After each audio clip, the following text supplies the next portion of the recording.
বন্ধুসকল এবাৰ পুনৰ বৃক্ষৰোপণ কৰিব লাগিব। আমি সকলোৱে জানো, সকলো চাকৰিয়াল বা গোটৰ মানুহে বৃক্ষৰোপণ কৰিব লাগিব আৰু ইয়াৰ ডেট বা সময়সীমা দিয়া হৈছিলে 1 পৰা 15 আগষ্ট 2024। 1 তাৰিখৰ পৰা, যিহেতু আজি 1 আগষ্ট হ'লেই, 1 আগষ্টৰ পৰা 15 আগষ্টৰ ভিতৰত গছপুলি ৰোপণ কৰিব লাগিব। যিহেতু প্ৰত্যেককৈ 6টাকৈ গছপুলি দিয়া হ'ব বন্ধুসকল।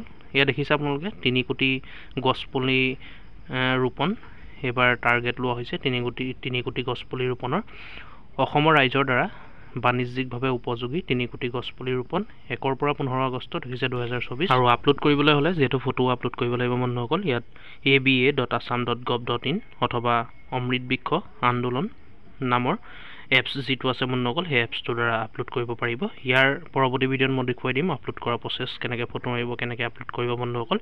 এপছৰ পৰাও পাৰিব, ৱেবছাইটৰ পৰাও পাৰিব। এই ঐতিহাসিক পদক্ষেপত অংশগ্ৰহণ কৰক, সকলোৱে অংশগ্ৰহণ কৰিব লাগিব। অমৃত বৃক্ষ আন্দোলন 2023ৰ সফলতা, 2023ত কিমান সফলতা হ'ল বা কেনেকুৱা সফলতা হ'ল চাওক। অসমৰ মুখ্যমন্ত্ৰী মহোদয়ে 2023 চনৰ 8 জুনত আৰম্ভ কৰা অমৃত বৃক্ষ আন্দোলনৰ প্ৰথম সংস্কৰণটোৱে ব্যাপক সফলতা লাভ কৰিবলৈ সক্ষম হৈছিল। এই সময়ছোৱাত 1.12 কোটিৰো অধিক বাণিজ্যিকভাৱে উপযোগী গছপুলি ৰোপণ কৰা হৈছিল আৰু ইয়াৰে 90%ৰো অধিক গছপুলি জীৱিত অৱস্থাত আছে।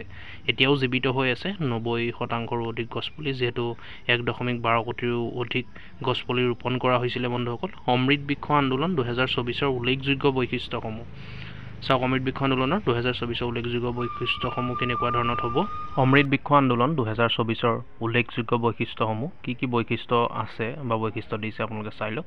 হিতাধিকাৰীসকলৰ ভিতৰত আছে আত্মসহায়ক গোট, আশা কৰ্মী, অংগনবাদী কৰ্মী, শিক্ষা অনুষ্ঠানৰ কৰ্মচাৰী, প্ৰতিৰক্ষা অৰ্ধসামৰিক বাহিনী, গাঁওৰক্ষী বাহিনীকে ধৰি আৰক্ষী বাহিনীৰ লোক, চাহ বাগিচা শ্ৰমিক, কৰ্মচাৰী, কৃষক, FPO, FPC, বেচৰকাৰী সংস্থাৰ কৰ্মচাৰী, চৰকাৰী বিষয়া কৰ্মচাৰী আৰু পৰিৱেশ সচেতন নাগৰিক।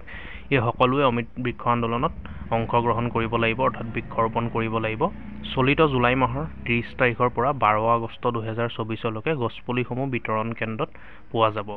আপোনালোকে দেখিছে 30 তাৰিখৰ পৰা, অৰ্থাৎ জুলাই মাহৰ 30 তাৰিখৰ পৰা 12 আগষ্ট 2024লৈকে এই সময়সীমাৰ ভিতৰত, মানে এই 14 দিনৰ ভিতৰতে গছপুলিসমূহ বিতৰণ কেন্দ্ৰত পোৱা যাব। আগত যিবিলাক কেন্দ্ৰত ধৰক আত্মসহায়ক গোটৰ মহিলাসকলে পঞ্চায়তৰ পৰা অনা হৈছিলে, পঞ্চায়ত অফিচ যিটো থাকে গাঁৱত তাৰ পৰা অনা হৈছিলে, তেনেকৈ বিতৰণ কৰি দিয়া হ'ব এই 14 দিনৰ ভিতৰত, 30 তাৰিখৰ পৰা 12 আগষ্টৰ ভিতৰত। তাৰ পাছতে বৃক্ষৰোপণ কৰিব লাগিব।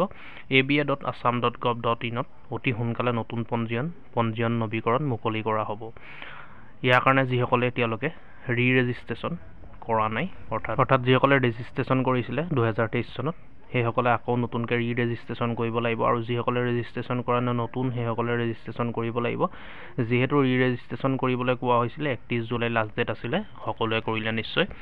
অমৃত বৃক্ষ আন্দোলন 2023ৰ বাবে পঞ্জীয়ন কৰা সকলো ব্যক্তি আৰু সংগঠন তেওঁলোকৰ পঞ্জীয়ন নৱীকৰণ কৰিব পাৰিব। দেখিলে আপোনালোকে, ব্যক্তি আৰু সংগঠনে তেওঁলোকৰ পঞ্জীয়ন নৱীকৰণ কৰিব পাৰিব, অৰ্থাৎ আকৌ ৰেজিষ্ট্ৰেশ্যন কৰিব পাৰিব। 2024 চনৰ 1 আগষ্টৰ পৰা 15 আগষ্টলৈ aba.assam.gov.in বা অমৃত বৃক্ষ আন্দোলন মোবাইল এপত গছপুলি ৰোপণৰ ফটো আপলোড কৰিব লাগিব। ৱেবছাইট বা এইটো এপছত গৈ পেলাই আপলোড কৰিব লাগিব। 2024 চনৰ 1 আগষ্টৰ পৰা 15 আগষ্টলৈ, অৰ্থাৎ 1 পৰা 15 দিনৰ ভিতৰতে আপলোড কৰিব লাগিব। হিতাধিকাৰীসকলে গছপুলি ৰোপণৰ আলোকচিত্ৰ আপলোড কৰিবলৈ জিলাৰ নিৰ্দিষ্ট মোবাইল এপ 25 জুলাই 2024ৰ পৰা ডাউনলোড কৰিব পাৰিব। অৰ্থাৎ 25 জুলাইৰ পৰা মানে প্লে ষ্ট'ৰত এভেইলেবল হৈ থাকিব নিজৰ জিলাৰ এপছ, মোবাইল এপছ, নিজৰ জিলাৰ এইবাৰ মোবাইল এপছ দিয়া হৈছে বন্ধুসকল। নতুন পঞ্জীয়ন নৱীকৰণ অহা 31 জুলাই 2024লৈকে খোলা থাকিব। নতুন পঞ্জীয়ন বা যিসকলে ৰেজিষ্ট্ৰেশ্যন কৰিব 31 জুলাই লাষ্ট ডেট আছিলে 2024ৰ, সকলোৱে কৰিলে। গতিকে বন্ধুসকল আপোনালোকে গম পালে উল্লেখযোগ্য বৈশিষ্ট্যসমূহ আৰু কেনেকৈ আপলোড কৰিব লাগিব, কিহত গৈ আপলোড কৰিব লাগিব, ৱেবছাইট বা এপছত। ইয়াৰ পৰৱৰ্তী ভিডিঅ'ত মই দেখাই দিম A to Z প্ৰচেছ, আপোনালোকে কেনেকৈ ফটো মাৰি কেনেকৈ আপলোড কৰিব। গতিকে ভিডিঅ'টো ইমানটোৱে আছিলে বন্ধুসকল, ইমানেই আপোনালোকক জনাবলগীয়া আছিলে। আপোনালোকে নিজৰ য'ত বিতৰণ কেন্দ্ৰসমূহ আছে আপোনালোকৰ আগত য'ৰ পৰা পুলি লৈছিলে, সংগ্ৰহ কৰিছিলে, তাত আপোনালোকে নিশ্চয় খবৰ কৰিব, আপোনালোকৰ পুলি তাত পাই যাব নিশ্চয়। গতিকে ভিডিঅ'টো ইমানেই আছিলে, ভিডিঅ'টো লাইক কৰিব, ভিডিঅ'টো শ্বেয়াৰ কৰিব আৰু এনেকুৱা ধৰণৰ আপডেটবোৰ পাই থাকিবলৈ আমাৰ চেনেলৰ জৰিয়তে বিভিন্ন ধৰণৰ আপডেটসমূহ দি থাকোঁ বন্ধুসকল। তাৰ কাৰণে আমাৰ চেনেলটো খালি ছাবস্ক্ৰাইব কৰি ল'ব, ছাবস্ক্ৰাইব কৰিবলৈ পাহৰি নাযাব। ধন্যবাদ।